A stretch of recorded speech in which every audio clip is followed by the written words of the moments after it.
Good morning. It's March 27th. We're taking a look at guncalendars.com, where we attempt to archive our Second Amendment history. And today we're looking at the anniversary of a court case from 1876, U.S. versus Cruikshank? I don't know how to say that. It's the U.S. Supreme Court decision, the first one that they decided involving the Bill of Rights, and it was the First Amendment right to assemble, as well as whether or not the Second Amendment applied to the federal government or the people, or the states.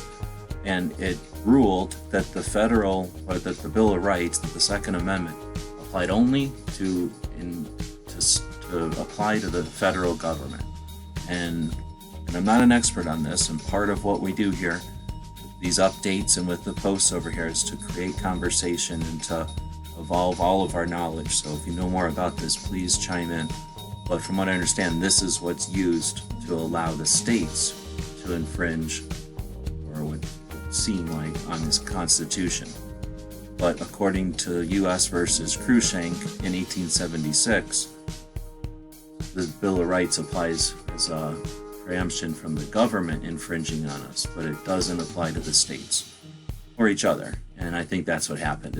I think a bunch of people were trying racists were trying to stop, or they successfully stopped some free black people from owning firearms or taking their firearms to vote. And I think they prohibited them from going there, if I'm remembering this one right. And this came down on the side of the racists and said that the federal government only applies to the Bill of Rights only applies to the federal government. So that allowed those people to do what they did and not be attacked by the Constitution, which I guess is good.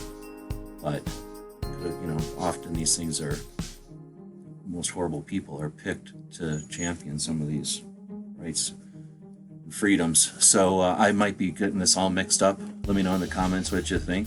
This might be a train wreck, or it might be the beginning of a beautiful conversation. Only you can decide that. Let us know in the comments.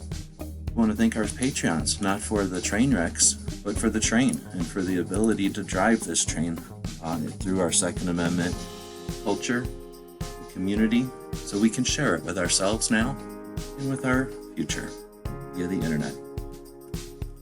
Our Patreons make that possible, and you're part of it all by watching these. Let us know in the comments what you think.